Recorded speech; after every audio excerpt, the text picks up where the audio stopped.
मैंने जुमा 24 दिसंबर को मियां जावेद लतीफ को फोन किया और इनसे वाकये की तस्दीक चाही। मियां जावेद लतीफ ने न सिर्फ इस वाकये की तस्दीक कर दी बल्कि यह भी बताया कि एजाज शाह का कहना था कि मैंने जब फौज में कमीशन लिया था तो डॉलर ₹3.5 में मिलता था। मैं खुद इस कीमत पर डॉलर खरीदता था, लेकिन यह अब ₹178 का हो चुका है। लिहाजा आप खुद बताएं, मुल्क और मईशत कैसे चलेगी? यह वाकया महज एक वाकया नहीं, ये वो हकीकत है जिसका इदराक अब हुकूमती वज़रा को भी हो रहा है। ये भी अब जान चुके हैं कि हम इन हालात में मुल्क नहीं चला सकेंगे। अगर किसी को गलत फहमी थी तो वो 20 दिसंबर को केपी में बल्दियाती इलेक्शंस ने दूर कर दी। पाकिस्तान तहरीक इंसाफ का ख्याल था कि सूबे के अवाम काले चोर को वोट दे देंगे लेकिन मौलाना पर एतमाद नहीं करेंगे, लेकिन अवाम ने मौलाना को वोट देकर पूरे मुल्क की सियासत हिलाकर रख दी। ये जल्जला था, लेकिन इस जल्जले के बाद वजीर आजम के रद्द अमल ने पार्टी को मजीद परेशान कर दिया। वजीर आजम ने टेंशन में सूबाई तंजीमें तोड़ दी और टिकटों समेत बल्दियाती इलेक्शंस के तमाम अमूर अपने हाथ में ले लिए। पार्टी इसके बाद सर जोड़कर सोच रही है कि हम अगर इस बार भी इलेक्शन हार गए तो ये वजीर आजम का फेलियर नहीं समझा जाएगा? क्या हमारे पास इसके बाद हुकूमत करने का कोई जवाब बच जाएगा? हमने 20 दिसंबर की शिकस्त का बोझ पार्टी की सूबाई और जिला तंजीमों के कंधों पर डालकर अपनी इज्जत बचा ली थी, लेकिन जब तमाम फैसले वजीर आजम करेंगे तो हार के बाद हमारे पास क्या जवाब होगा? लिहाजा वजीर आजम को उस तरह की यह माला अपने गले में नहीं डालनी चाहिए थी। लेकिन अब क्या हो सकता है? ट्वीट हो चुकी है और यह अखबारात और टेलीविजन चैनल्स की हेडलाइन भी बन चुकी है। चनाचे अब अगर बल्दियाती इलेक्शंस में शिकस्त हुई तो यह सीधी सादी वजीर आजम की हार समझी जाएगी।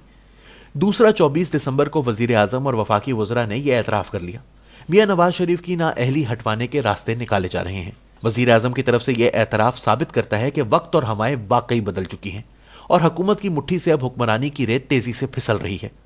यह बात अब भी ढकी छुपी नहीं रही कि नवाज शरीफ से लंदन में मुज़ाकरात के कई सेशन हुए। ये सेशन तीसरे, दूसरे और पहले तीनों लेवल पर हुए और खानदान और पार्टी में मियां नवाज शरीफ, इसहाक डार और हुसैन नवाज के अलावा कोई शख्स इन मुज़ाकरात के बारे में नहीं जानता था। ताहम 3 मुल्कों ने इसमें अहम किरदार अदा किया और ये इन मुज़ाकरात के गारंटर भी हैं। ये मुज़ाकरात क्यों हुए? इसकी 3 बड़ी वजूहात थी। पहली वजह मुल्क की मुआशी हालत है। पाकिस्तान मुआशी लिहाज से हकीकतन तबाही के दहाने पर खड़ा है और यहां से वापसी का भी कोई चांस नजर नहीं आ रहा। हमने गैर मुल्की बैंकों से कर्जे तक लेना शुरू कर दिए हैं।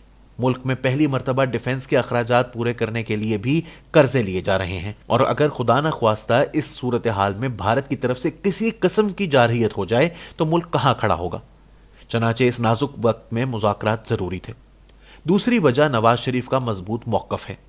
ये इस बार पीछे हटने के लिए तैयार नहीं थे। इनके पास खुफिया कॉल्स और वीडियोस का ठीक ठाक खजाना भी मौजूद है और ये दर्जनों ऐसे रियासती राजों से भी वाकिफ हैं जिनका एतराफ रियासत को लेकर बैठ जाएगा। लिहाजा फैसला साज कुव्वतों को महसूस हुआ कि हमने अगर इन्हें गुंजाइश ना दी, अपने पुराने फैसले अनडू ना किए तो हमारी आजमाइश में इजाफा हो जाएगा। और तीसरी वजह हुकूमत की खौफनाक नालायकियां और हिमाकतें हैं। इमरान खान ने नादानी में मुल्क का सारा मुआशी पहिया रोक दिया।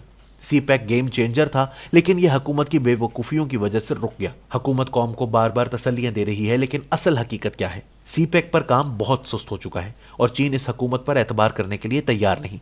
इसने 3.5 बरसों में मवासलात के वफाकी वजीर मुराद सईद को एक बार भी चीन के दौरे पर नहीं बुलाया। ताहम नवाज शरीफ के साथ चीन के ताल्लुकात अब भी आइडियल हैं और अगर मियां नवाज शरीफ वापस आते हैं तो चीन हमारी मईशत में $35 बिलियन डालने के लिए तैयार हो जाएगा और यूं हम मुआशी गर्दाब से निकल आएंगे। रियासत भी अच्छी तरह जानती है कि अगर हम ये डील नहीं करते तो फिर हमें कर्जों से जान छुड़ाने के लिए अपने एटमी प्रोग्राम से महरूम होना पड़ेगा और यह मौत के बराबर होगा। इंडिया हमें इसके बाद सांस तक नहीं लेने देगा। लिहाजा मुज़ाकरात हुए और बात तकरीबन फाइनल हो गई। मगर इशू यह था कि अगर मियां नवाज शरीफ को वापसी का मौका दे दिया जाता है या इलेक्शन लड़ते हैं और ये अगर चौथी बार वजीर आजम बन जाते हैं तो क्या गारंटी है कि ये इंतकाम नहीं लेंगे? ये जस्टिस साकिब निसार, 2 साबिक DGISI, एक रिटायर्ड आर्मी चीफ और इमरान खान के खिलाफ तहकीकाती कमीशन नहीं बनाएंगे। ये खदशात दुरुस्त थे, लेकिन 2 दोस्त मुल्क नवाज शरीफ की गारंटी देने के लिए तैयार हैं। ये चाहते हैं मियां नवाज शरीफ वापस आएं, जेल जाएं, मुकदमा लड़ें और इन्हें इस बार फेयर ट्रायल दिया जाए। और फैसला इस बार व्हाट्सएप पर नहीं होना चाहिए, इलेक्शन हो और अगर अवाम मियां नवाज शरीफ को चौथी बार वजीर आजम बना देती है तो इनके रास्ते में कोई दीवार खड़ी ना की जाए। नवाज शरीफ और मुज़ाकराती टीम इसके लिए राजी हो चुके हैं, लेकिन पार्टी और खानदान के चंद लोग मियां साहब को मशवरा दे रहे हैं कि आप जब तक अदालतों से रिहा नहीं हो जाते, आपके बारे में जब तक फैसला नहीं आ जाता, मियां नवाज शरीफ और मरियम नवाज को 2018 में गलत सजा दी गई थी, आप उस वक्त तक वापस ना आए। इन्हें यह भी बताया जा रहा है कि दिसंबर मुल्क और सियासतदानों के लिए भारी होता है। इंटरनेशनल गारंटीज के बावजूद 16 दिसंबर 1971 को पाकिस्तान टूट गया था और 27 दिसंबर 2007 को मोहतरमा बेनजीर भुट्टो को रावलपिंडी में शहीद कर दिया गया था। मोहतरमा भी बैनुल अक़वामी जामिनों की जमानत पर मुल्क में वापस आई थीं, मगर इनके साथ क्या सलूक हुआ। लेकिन मियां नवाज शरीफ इसके बावजूद रिस्क लेने के लिए तैयार हैं। यह अब किसी भी वक्त वापस आ जाएंगे।